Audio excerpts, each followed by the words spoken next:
समस्या को लेकर मऊगंज विधानसभा से पूर्व कांग्रेस के विधायक सुखेन सिंह बन्ना ने कार्यपालन यंत्री कार्यालय में जिला यूथ विधानसभा व नगर यूथ कांग्रेस द्वारा आयोजित धरना प्रदर्शन में समर्थकों के साथ धरने पर बैठ गए। उन्होंने विद्युत कंपनी के अफसरों समेत जिला प्रशासन एवं शिवराज सरकार को आड़े हाथों लेते हुए किसान और आमजन की समस्याओं की अनदेखी करने के आरोप लगाए हैं और मुख्यमंत्री शिवराज सिंह को घेरते हुए कहा कि कांग्रेस सरकार में मनमानी बिजली बिल की होली जलाने और बिल नहीं जमा करने, बिजली कटने पर खंभे में चढ़ने की बात कहने वाले मुख्यमंत्री के राज में उनकी सरकार इन्हीं मुद्दों में घिरी हुई है। इस गंभीर मुद्दे पर प्रदेश सरकार चुप है, जिसका मतलब साफ है, यह सरकार पूरी तरह से फेल हो चुकी है। जनता बिजली कटौती की समस्या से जूझ रही है, फर्जी बिजली बिलों को लेकर गुहार लगा रही है और उसको लेकर कहीं कोई सुनवाई नहीं हो रही। कई माह से 50 से ज्यादा गांवों के ट्रांसफार्मर जले हैं, जिन्हें बदला नहीं जा रहा है। इस तरह से भाजपा सरकार में हो रही जुल्म ज्यादती से जनता त्रस्त है। मऊगंज जिले को लेकर भाजपा अपनी उपलब्धि बता रही है, क्योंकि 4.5 साल में इस क्षेत्र में उसके विधायक के पास बताने के लिए कुछ भी नहीं है, लेकिन मऊगंज की जनता सब समझ रही है।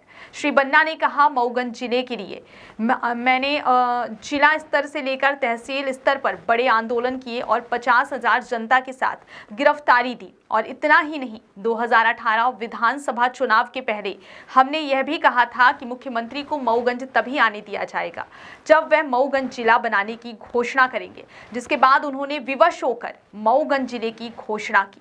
वहीं धरना स्थल पर पहुंचे तहसीलदार व एई मऊगंज कुंवर सिंह ने कहा कि 7 दिवस के भीतर आधे से ज्यादा ट्रांसफार्मर बदल दिए जाएंगे। उन्होंने बिलों में त्रुटि होने की बात स्वीकार करते हुए कहा कि इसके लिए प्रक्रिया अनुसार बिलों में सुधार किया जाएगा। इस दौरान पूर्व विधायक सुखेन सिंह ने कहा है कि यदि बिजली समस्याओं का निराकरण नहीं हुआ तो हमारा अगला विशाल आंदोलन कलेक्ट्रेट कार्यालय मऊगंज में होगा। इस धरने में जिला युवक कांग्रेस अध्यक्ष आशुतोष तिवारी, कांग्रेस नेता केपी सिंह समेत कांग्रेस के कई पदाधिकारी, कार्यकर्ता एवं काफी संख्या में आमजन भी धरने में शामिल रहे।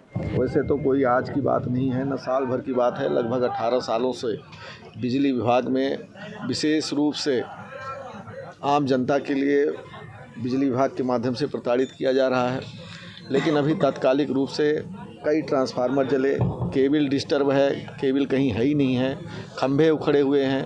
हाल ही में देवतलाव में इतनी बड़ी घटना घटी, 60 70 लोग अस्पतालों में एडमिट रहे, करंट लगा।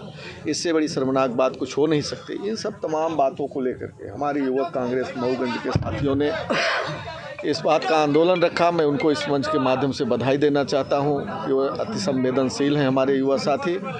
इन सब बातों को लेकर के आज यह कार्यक्रम रखा गया है और बिजली विभाग के अधिकारी कर्मचारी फिलहाल अभी यहाँ पर उपस्थित होने वाले हैं और उनसे इस बात का जायजा लिया जाए। किसान परेशान हैं, हर तरह से परेशानी है बिजली को लेकर के। 3-3, 4-4 हज़ार बिजली के बिल आ रहे हैं, केबल कहीं नहीं लग पा रही है, ट्रांसफार्मर जल जा रहे हैं, मिल नहीं पा रहा है। इन सब बातों को लेकर के आंदोलन रखा गया है और उसी बिंदु पर आज चर्चाएं होंगी।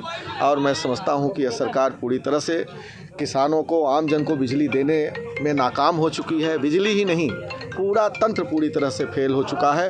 ये सरकार पूरी तरह से फेल हो चुकी है और इस सब मुद्दों को लेकर के आज हम लोग इस धरने पर बैठे हैं। और मैं 24 घंटे में 6 घंटे बिजली सप्लाई नहीं हो रही है। देखिए, आप लोग पेपर इस समय पढ़िए, फ्रंट पेज पर शिवराज सिंह की फ़ोटो लगी हुई है, नरेंद्र मोदी जी की फ़ोटो लगी हुई है और उसमें लिखा रहता है कि 24 घंटे बिजली देंगे। पेपर तो हमारे गाड़ी में या कहीं रखा होगा, मैं आपको दिखा दूं।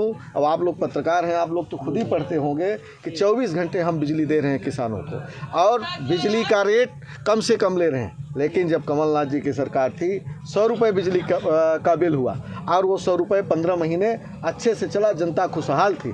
लेकिन हमने ऐसा मंजर नहीं देखा कि 15 महीने बाद क्या ऐसी स्थिति बन पड़ी कि फिर से 3-3 हज़ार, 4-4 हज़ार बिजली के बिल आने लगे। यही शिवराज सिंह कहते थे उस टाइम कि बिजली का बिल मत देना, मैं जोड़ने आऊँगा अगर बिजली किसी की काट दी जाएगी। और आज बिजली जुड़ती नहीं है और सिर्फ विज्ञापन के माध्यम से शिवराज की फ़ोटो दिखाई देती है और कहते हैं मैं 24 घंटे बिजली का बिल दूँ। मैं तो समझता हूँ ऐसी सरकार के खिलाफ FIR होना चाहिए, ऐसे मुख्यमंत्री के खिलाफ FIR होना चाहिए, अधिकारियों के खिलाफ FIR होना चाहिए, 420 का अपराध इनके ऊपर लगना चाहिए। ये सब बड़े मुद्दे हैं बिजली को लेकर के। अपने उद्बोधन के दौरान आपने कहा कि अगर आवारा पशु करंट में फंसते हैं तो हमारे ये कार्यकर्ता और सभी लोग FIR कराइए। बिल्कुल कराएंगे। हाल ही में इतना बड़ा हादसा हुआ, 100 लोग के करीब बिजली विभाग की लापरवाही की वजह से घायल हुए। कितने लोगों पर FIR हुआ? बिल्कुल नहीं हुई, बिल्कुल नहीं हुई। उसी बात को लेकर के आज ये आंदोलन रखा गया है। अगर आज उस बिंदु पर चर्चा नहीं होती, मैंने बताया ना कि 22 तारीख को बड़ा कार्यक्रम है और उसमें इन सब बातों को लेकर के हम आगे बढ़ेंगे। आज देखते हैं क्या होता है। ये सारी चीजें आपके लिए तमाम जानकारी हमारे संवाददाता प्रियेश पांडे ने लाई है। मेरा नाम स्वाति है और आप देखते रहिए विंध्या टाइम्स।